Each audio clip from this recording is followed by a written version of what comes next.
வணக்கம். டேன் தமிழொலியின் காலை நேர பிரதான செய்திகளுடன் இணைந்திருக்கிறோம். முதலில் உள்நாட்டுச் செய்திகள்.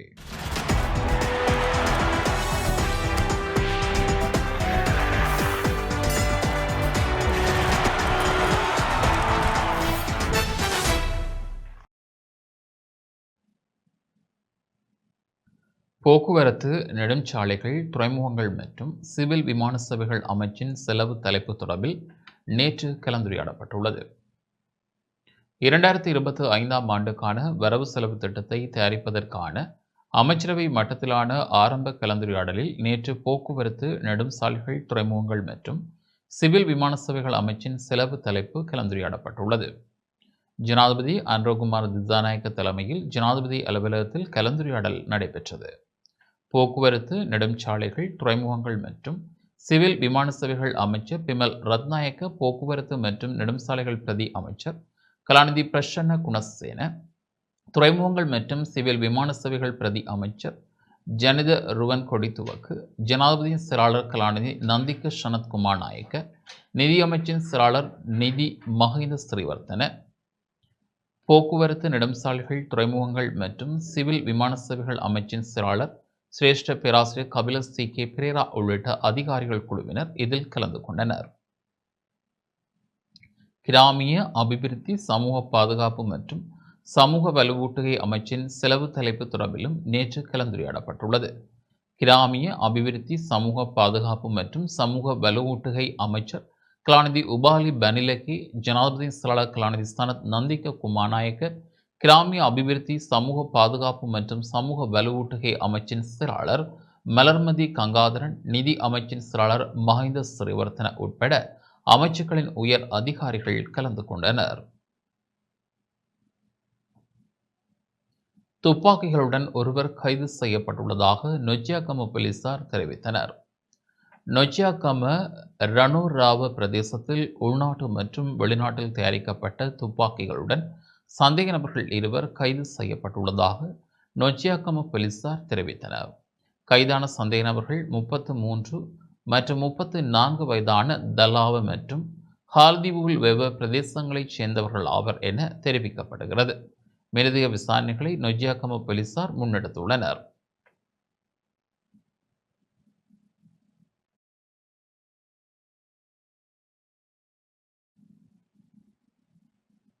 மழை வெள்ளத்தால் பாதிக்கப்பட்ட முல்லைத்தீவு மாவட்ட மக்களுக்கு அத்தியாவசியமான உணவுப் பொருட்கள் வழங்கி வைக்கப்பட்டன.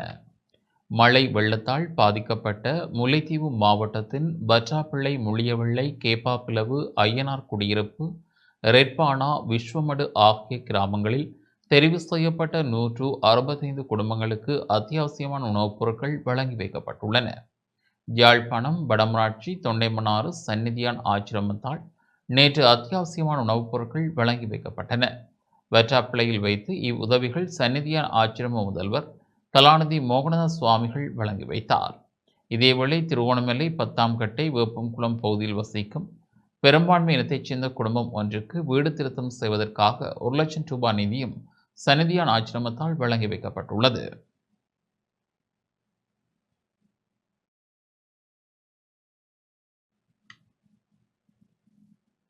வடக்கு, வடமத்திய மற்றும் கிழக்கு மாகாணங்களில் மழைக்கால நிலை நிலவுவதாக வளிமண்டலவியல் திணைக்களம் கூறியுள்ளது. தென்மேற்கு வங்காள விரிகுடாவில் உருவாகியுள்ள குறைந்த காற்றழுத்த தாழ்வு மண்டலம் நாளை அதிகாலை வரை நீடிக்கும் என வளிமண்டலவியல் திணைக்களம் எதிர்வு கூறியுள்ளது. குறித்த தாழ்வு மண்டலம் மேற்கு வடமேற்கு திசையில் இலங்கையின் வடக்கு கரையை அண்மித்து தமிழகத்தை நோக்கி நகரக்கூடும் என எதிர்வு கூறப்பட்டுள்ளது. இதன் காரணமாக வடக்கு, வடமத்திய மற்றும் கிழக்கு மாகாணங்களில் மழை அல்லது இடியுடன் கூடிய மழை பெய்யக்கூடும் எனவும் சில இடங்களில் அதிகமான மழை வீழ்ச்சி பதிவாகக்கூடும் எனவும் வளிமண்டலவியல் திணைக்களம் தெரிவித்துள்ளது. மேலும் மத்திய, சப்ரமுவ, தென், ஊவா மற்றும் மேல் மாகாணங்களிலும் மழை பெய்யக்கூடும் என தெரிவிக்கப்பட்டுள்ளது. இதேவேளை கரையோர பகுதிகளில் காற்று வீசுவதன் காரணமாக கடல் கொந்தளிப்பாக காணப்படுவதாகவும் புத்தளத்திலிருந்து காங்கேசன்துறை மற்றும் மன்னார் ஊடாக முல்லைத்தீவு வரையான கரையோரத்திற்கு அப்பாற்பட்ட ஆழமான மற்றும் ஆழமற்ற கடற்பரப்புகளுக்கு கடற்படை மற்றும் மீனவ சமூகங்கள் இன்று செல்ல வேண்டாம் எனவும் எச்சரிக்கப்பட்டுள்ளது.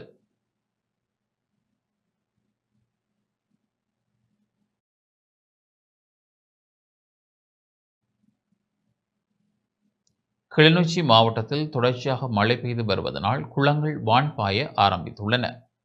கிளிநொச்சி மாவட்டத்தில் தொடர்ச்சியாக கிடைத்து வரும் மழையினால் ஏற்கனவே வான் பாய்ந்த சிறிய குளங்கள் மீண்டும் வான் பாய ஆரம்பித்துள்ளன.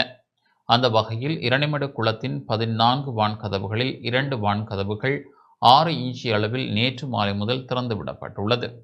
இதனால் தாழ்நிலப் பகுதி மக்களை தொடர்ந்தும் அவதானத்துடன் செயற்படுமாறு நீர்ப்பாசன திணைக்களம் கேட்டுக்கொண்டுள்ளது.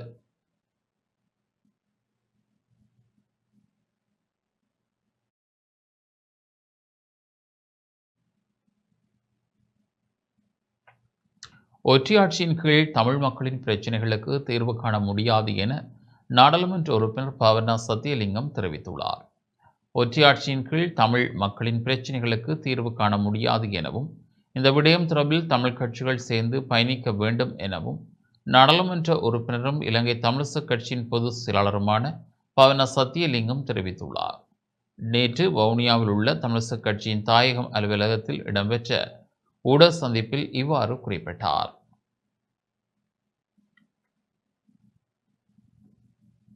எங்களுடைய கட்சியின் நிலைப்பாடு, நாங்கள் எல்லா தமிழர்களும் ஒன்றாகவோ அல்லது எங்களுடைய யாப்பு மறுசீரமைப்பு அல்ல புதிய யாப்பு உருவாக்குகின்ற நேரத்தில் ஏற்கனவே நல்லாட்சி என்று சொல்லப்படுகின்ற அந்த ஆட்சி காலத்தில் 2016ஆம் ஆண்டு பாராளுமன்ற ஒரு சட்டவாக்க சபையாக மாற்றப்பட்டு இலங்கைக்கான ஒரு கான்ஸ்டிடியூஷன் ஒன்று உருவாக்கப்பட்டது.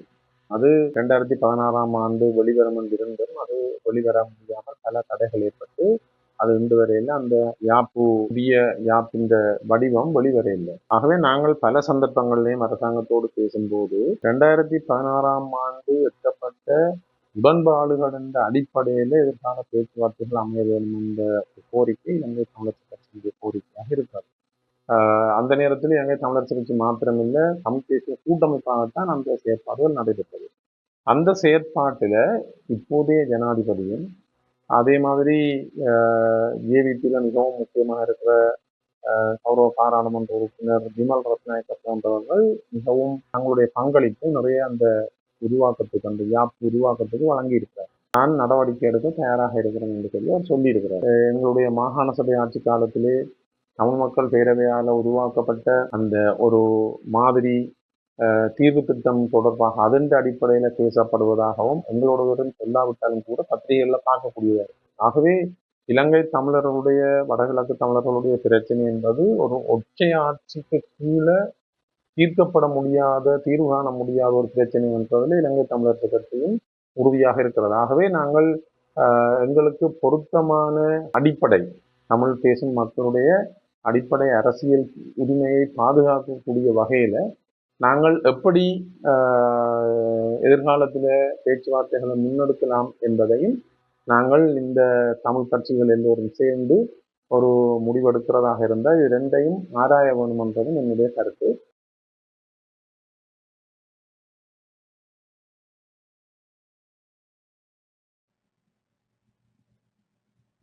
இலங்கை தொழிலாளர் காங்கிரஸ் முழுமையாக மறுசீரமைக்கப்பட உள்ளதாக அதன் பிரதி தலைவர் கணபதி கனகராஜ் தெரிவித்துள்ளார். இலங்கை தொழிலாளர் காங்கிரஸ் முழுமையாக மறுசீரமைக்கப்பட உள்ளதாகவும் அதற்காக குழு ஒன்று அமைக்கப்பட்டுள்ளதுடன் மறுசீரமைப்பு நடவடிக்கை ஜனவரியில் ஆரம்பமாகும் எனவும் இலங்கை தொழிலாளர் காங்கிரசின் பிரதி தலைவர் கணபதி கனகராஜ் தெரிவித்துள்ளார். நேற்று நுவரெலியா ஹொட்டகலை CLF கேட்போர் கூடத்தில் கட்சித் தலைவர் செந்தில் தொண்டமான், பொதுச் செயலாளரும் நுவரெலியா மாவட்ட நாடாளுமன்ற உறுப்பினருமான ஜீவன் தொண்டமான், தவிசாளர் M. ராமேஸ்வரன் ஆகியோர் தலைமையில் தேசிய சபை கூடியது. இந்த தேசிய சபை கூட்டம் முடிவடைந்த பின்னர் இலங்கை தொழிலாளர் காங்கிரஸ் பிரதி தலைவர் கணபதி கனகராஜ் ஊடகங்களுக்கு கருத்து வெளியிட்டார். இலங்கை தொழிலாளர் காங்கிரசின் தேசிய சபை இன்று தலைவர் செந்தில் தொண்டமான் தலைமையிலே நடைபெற்றது. இன்று பல்வேறு முக்கிய தீர்மானங்கள் தேசிய சபையிலே எடுக்கப்பட்டன. எங்களுடைய கடந்த பொது தேர்தல் சம்பந்தமாக பல்வேறு கலந்துரையாடல்கள் மேற்கொள்ளப்பட்டன. மக்கள் அளித்த தீர்ப்பை மனமகிழ்வுடன் இலங்கை தொழிலாளர் காங்கிரஸ் ஏற்றுக்கொண்டிருக்கிறது. அதே நேரத்திலே எதிர்காலத்திலே இலங்கை தொழிலாளர் காங்கிரஸை புனரமைத்து முழு மக்களுக்கும் சேவை செய்கின்ற அளவிலே எமது சேவைகளை முன்னெடுப்பதற்கு முழு மூச்சுடன் இலங்கை தொழிலாளர் காங்கிரஸ் வேலையிலே ஈடுபட வேண்டும் என்ற தீர்மானம் எடுக்கப்பட்டது. அந்த வகையிலே எங்களுடைய தலைவர், பொதுச் செயலாளர், தவிசாளர் உள்ளிட்ட குழுவினர் எதிர்காலத்திலே எடுக்க வேண்டிய நடவடிக்கைகள் சம்பந்தமாக கலந்து பேசி தீர்மானங்களை மேற்கொள்வார்கள். எங்களுடைய இலங்கை தொழிலாளர் காங்கிரஸின் புனரமைப்பு எதிர்வரும் ஜனவரி மாதம் தொடக்கம் இடம்பெறும். அதிலே மலையக சமூகத்திலே இருக்கின்ற சகலரையும் இணைத்து கொண்டு எதிர்காலத்திலே சிறந்ததொரு அமைப்பை கட்டியெழுப்பி அதனூடாக மக்களுக்கு சேவையாற்றுவது என்ற தீர்மானம் மேற்கொள்ளப்பட்டிருக்கிறது.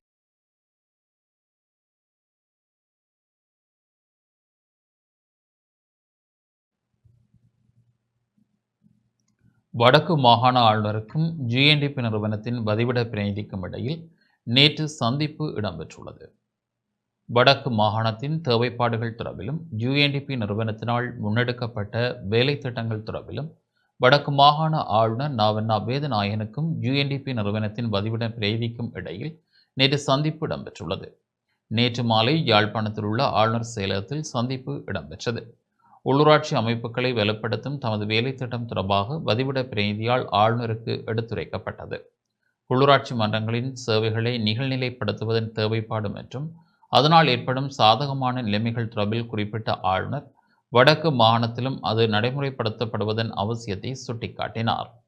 கடந்த காலங்களில் மீள குடியமர்ந்த மக்களுக்கான வாழ்வாதார உதவிகள் உட்பட பல்வேறு உதவிகளை யுஎன்டிபி நிறுவனமும் ஐநா முகவர் அமைப்புகளும் வழங்கியமைக்காக ஆளுநர் நன்றி தெரிவித்தார். அண்மையில் விடுவிக்கப்பட்ட காணிகளில் மக்கள் மீள குடியமர்வதற்குரிய தேவைப்பாடுகளையும் ஆளுநர் குறிப்பிட்டார்.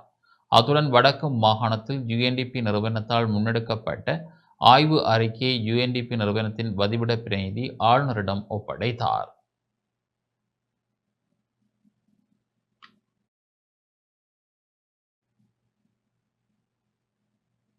அடையாளம் காணப்படாத காய்ச்சலினால் வடக்கு மாகாணத்தில் இதுவரை 7 பேர் மரணமடைந்துள்ளதாக வடக்கு மாகாண ஆளுநர் நாவண்ணா வேதநாயகன் தெரிவித்துள்ளார். அண்மையில் ஏற்பட்ட வெள்ள அனர்த்தத்தின் பின்னர் அடையாளம் காணப்படாத காய்ச்சலினால் வடக்கு மாகாணத்தில் இதுவரை 7 பேர் மரணமடைந்துள்ளதாக வடக்கு மாகாண ஆளுநர் நாவண்ணா வேதநாயகன் தெரிவித்துள்ளார். நேற்று யாழ்ப்பாணத்தில் உள்ள ஆளுநர் செயலகத்தில் இடம்பெற்ற ஊடக சந்திப்பில் இவ்வாறு குறிப்பிட்டார். எமது மாகாணத்திலே தற்பொழுது யாழ்ப்பாண மாவட்டத்திலும் முல்லைத்தீவு மாவட்டத்திலுமாக 7 பேர் இறந்திருக்கிறார்கள். அதுவும் இளமாக்களும் அதில் உள்ளடங்குகிறார்கள். ஆகவே இது என்ன காரணத்துக்காக என்று தெரியாவிட்டாலும் கடும் மழை பெய்த காரணமாக ஏற்பட்டிருக்கலாம் என்று நம்பப்படுகின்றது. யாழ்ப்பாண மாவட்டத்திலே 6 பேரும் முல்லைத்தீவு மாவட்டத்திலே 1 பேருமாக 7 பேர் இதுவரை இறந்திருக்கிறார்கள். இது ஒரு மிக ஒரு பீதியை ஏற்படுத்துகின்றது. சுகாதார வைத்திய அமைச்சும் சுகாதார வைத்திய அதிகாரிகளும் மிகவும் கவனமாக இதை பரிசீலித்து ஏற்ற நடவடிக்கைகளை உரிய வகையிலே தொடர்ச்சியாக எடுத்துக் கொண்டிருக்கிறார்கள். அவர்கள் அமைச்சினுடைய சுகாதார அமைச்சு மத்தியுடன் தொடர்பு கொண்டு அதுக்குரிய ஏற்பாடுகளையும் செய்து வருகிறார்கள். அதுக்குரிய மருந்துகளையும் கொண்டு வருவதற்கான ஏற்பாடுகள் செய்யப்பட்டிருக்கின்றன. தொடர்ந்தும் நாளைக்கும் மருந்துகள் கொண்டு வருவதற்கான ஏற்பாடுகள் செய்யப்பட்டிருக்கின்றன. மற்றது முக்கியமாக யாழ்ப்பாண மாவட்டத்தில் 3 பிரதேச அந்த சுகாதார வைத்திய அதிகாரி பிரிவுகள், முக்கியமாக 3 சுகாதார வைத்திய அதிகாரி பிரிவுகள் பாதிக்கப்பட்டன. பருத்தித்துறை, கரவட்டி மற்றும் சாவச்சேரி, இந்த 3 சுகாதார வைத்திய அதிகாரிகள் பிரிவு தான் அதில் முக்கியமாக இந்த பாதிக்கப்பட்டதாக அறிய முடிகின்றது. அவை இதுக்கேற்ற நடவடிக்கைகளை சுகாதார வைத்திய அதிகாரிகள் தொடர்ந்து மேற்கொண்டு வருகிறார்கள்.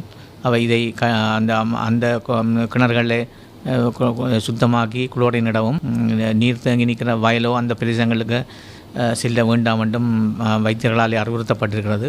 அவை இதை மக்கள் ஒழுங்காக கடைப்பிடித்து இந்த பாதிப்பிலிருந்து நாங்கள் மீட்சி அடைய வேணும். அதுக்கு எல்லோரும் ஒத்துழைக்க வேண்டும். அதுக்குரிய ஈட்ட நடவடிக்கைகளை எமது சுகாதார வைத்திய அதிகாரிகள் தொடர்ந்து மேற்கொண்டு அவர் உரிய நடவடிக்கைகளை எடுத்து வருகிறார்கள். மட்டக்களப்பு வாழைச்சேனை மாவட்ட நீதிமன்றத்தின் சான்று பொருட்கள் திருடப்பட்டுள்ளன. மட்டக்களப்பு வாழைச்சேனை மாவட்ட நீதவான் நீதிமன்ற சான்று பொருட்கள் வைக்கும் இடத்தில் நேற்று முன்தினம் திருட்டு சம்பவம் இடம்பெற்றுள்ளது. போலீஸ் உத்தியோகஸ்தர் மற்றும் நீதிமன்ற காவலாளி ஆகியோர்கள் கடமையில் இருந்தபோது திருடன் ஒருவர் உட்புகுந்து சான்று பொருட்களை திருடியுள்ளதாக கூறப்படுகின்றது. சான்று பொருட்கள் வைக்கப்பட்டிருந்த அறையொன்றில் சத்தம் கேட்டதனைத் தொடர்ந்து சத்தம் கேட்ட அறையினை நோக்கி சென்ற காவலாளிகளை கண்டு திருடன் தப்பி ஓடியுள்ளான். இதன்போது அறையின் கதவு திறந்து காணப்பட்டுள்ளது. சம்பவம் தொடர்பாக வாழைச்சேனை பதில் போலீஸ் பரிசோதரின் கவனத்துக்கு விடயத்தினை தெரியப்படுத்தியதனை அடுத்து நீதிமன்ற சான்று பொருட்கள் வளாக பொறுப்பதிகாரி வரவழைக்கப்பட்டு விசாரணைகள் மேற்கொள்ளப்பட்டன. அங்கு வைக்கப்பட்டிருந்த மதுபான போத்தல்கள் அடங்கிய பெட்டிகள் சில திருடப்பட்டுள்ளதாக போலீசார் தெரிவித்தனர். சம்பவம் தொடர்பாக ஒருவர் கைது செய்யப்பட்டுள்ளார்.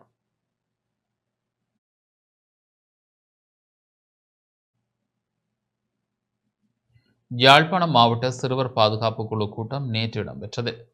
யாழ்ப்பாணம் மாவட்ட சிறுவர் பாதுகாப்பு குழு கூட்டம் மாவட்ட பதில் அரசாங்க அதிபர் மருதலிங்கம் பிரதீபன் தலைமையில் நேற்று இடம்பெற்றது.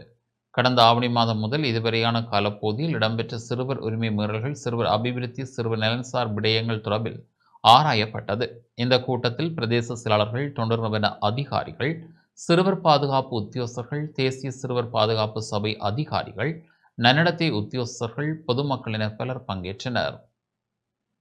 கூட்டத்திலே பல விடயங்கள், சிறுவர்கள் தொடர்பான பல விடயங்கள் அலசி ஆராயப்பட்டது. அந்த வகையிலே மாவட்டத்திலே சிறுவர்களுடைய கல்வி, அவர்களுடைய ஏனைய விடயங்கள் தொடர்பான மேம்பாட்டிற்கு அவருடைய ஒத்துழைப்பையும் இந்த சந்தர்ப்பத்திலே கோரப்பட்டது. மாவட்ட மட்டத்திலே சிறுவர்களுடைய துஷ்பிரயோகம் தொடர்பான 21 முறைப்பாடுகள் பிரதேச செயலகங்களுக்கு கிடைக்கப்பெற்றிருக்கின்றன. அவை தொடர்பாக உரிய நடவடிக்கைகள் பிரதேச செயலகத்துடைய உத்தியோகத்தர்களால் மேற்கொள்ளப்பட்டிருக்கின்றது. சில சிறுவர்கள் சட்ட நடவடிக்கைக்கு உட்படுத்தப்பட்டிருக்கின்றார்கள். சிலருடைய செயற்பாடுகள் தொடர்பாக கூடிய கவனம் எடுத்து செயற்படுவதற்குரிய அறிவுறுத்தல்களை பிரதேச செயலாளருக்கு வழங்கப்பட்டிருக்கின்றது. இதற்கு மேலதிகமாக பஸ் சேவையிலே சிறுவர்கள் பாதிக்கப்படுகின்ற விடயங்கள் தொடர்பாக சாவகச்சேரி, மருதங்கேணி, யாழ்ப்பாண பிரதேச செயலாளர் பிரிவுகளிலிருந்து முறைப்பாடுகள் கிடைக்கப்பெற்றிருக்கின்றது. கெட்பேலி பகுதிக்கான போக்குவரத்து தொடர்பாகவும் பிரஸ்தாபிக்கப்பட்டது. அது இலங்கை போக்குவரத்து சபையினுடைய கவனத்திற்கு கொண்டு வரப்பட்டிருக்கின்றது. ஆகவே அதே வேளையிலே மருதங்கேணி பிரதேச செயலாளர் பிரிவிலே பாடசாலை முடிவடைந்த பின்னர் பிள்ளைகளை ஏற்றிச் செல்வதற்குரிய கோரிக்கை முன்வைக்கப்பட்டிருந்தது. அந்த விடயம் இலங்கை போக்குவரத்து சபையாலே ஏற்றுக்கொள்ளப்பட்டிருக்கின்றது.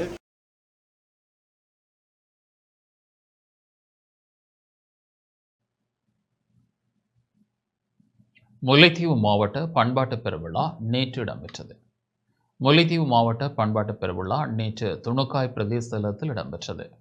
முல்லைத்தீவு மாவட்ட செயலகம், துணுக்காய் பிரதேச செயலகம், வடக்கு பண்பாட்டு அலுவலர்கள் திணைக்களம், முல்லைத்தீவு மாவட்ட பிராந்திய உள்ளூராட்சி உதவி ஆணையாளர் அலுவலகம், முல்லைத்தீவு மாவட்ட உள்ளூராட்சி சபைகள் இணைந்து இந்த விழாவை நடாத்தியுள்ளன.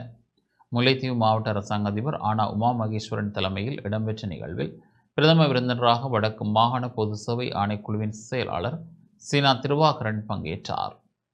மாவட்ட செயலகத்தினால் முல்லைச்சாரல் எனும் கலாசார நூல் வெளியிட்டு வைக்கப்பட்டது. முல்லைத்தீவு மாவட்டத்தில் மிக நீண்ட காலமாக கலைக்கு ஆற்றி வரும் சேவையை பாராட்டியும் கௌரவிக்கும் முகமாக தெரிவு செய்யப்பட்ட மூத்த கலைஞர்களுக்கு முல்லை கலைக்கோ விருது வழங்கி வைக்கப்பட்டது. தொடர்ந்து தற்போது கலைகளோடு பிரகாசித்துக் கொண்டிருக்கும் இளங்கலைஞர்களுக்கு முல்லை இளஞ்சுடர் விருது வழங்கப்பட்டது. இந்த விழாவில் மாவட்டத்தின் பல பாகங்களிலிருந்தும் நடனம், இசை நடனம், கோலாட்டம், கூத்து முதலான ஆட்சிகள் இடம்பெற்றன. நிகழ்வில் மாவட்ட மேலதி அரசாங்க அதிபர் எஸ் குணபாலன், ஓய்வு பெற்ற முல்லைத்தீவு மாவட்ட பிரதம கணக்காளர் மான செல்வரட்னம், மாவட்ட உதவி அரசாங்க அதிபர் திருமதி லிசோ கேகிதா, கரைத்துறை பெற்று பிரதேச செயலாளர், வெலியோயா பிரதேச செயலாளர், உதவி பிரதேச செயலாளர்கள், உதவி திட்டமிடல் பணிப்பாளர் மற்றும் மாவட்ட பிரதேச கலாசார உத்தியோகஸ்தர்கள், மூத்த கலைஞர்கள், மாணவர்கள், பொதுமக்கள் என பலர் பங்கேற்றனர்.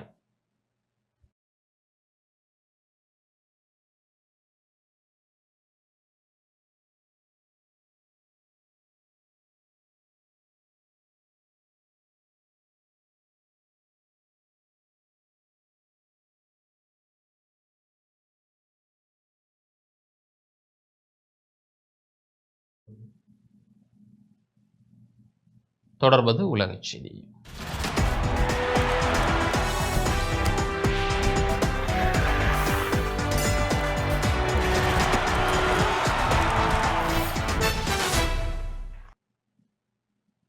ரஷ்யா உக்ரைன் குறித்த தனது இலக்குகளை அடையும் நிலையில் உள்ளதாக ரஷ்ய ஜனாதிபதியின் வெளிநாட்டு புலனாய்வு பிரிவு தலைவர் தெரிவித்துள்ளார். ரஷ்யா உக்ரைன் குறித்த தனது இலக்குகளை அடையும் நிலையில் உள்ளதாக ரஷ்ய ஜனாதிபதி விளாடிமிர் புடின் வெளிநாட்டு புலனாய்வு பிரிவு தலைவர் செர்கே நர்ஸ்கின் தெரிவித்துள்ளார். அனைத்து பகுதிகளிலும் மூலோபாய ரீதியிலான முன்முயற்சி தங்களுக்கு சாதகமாக உள்ளதாகவும், தங்கள் இலக்குகளை அடையும் நிலையில் உள்ளதாகவும், உக்ரைன் படையினர் வீழும் நிலையில் இருப்பதாகவும் அவர் குறிப்பிட்டுள்ளார்.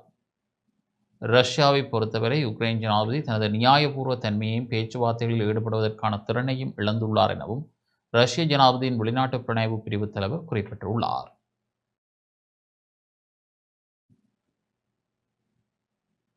இத்துடன் இந்த செய்திகள் நிறைவு பெறுகின்றன. தொடர்ந்து நமது நிகழ்ச்சிகளுடன் இணைந்திருங்கள். வணக்கம்.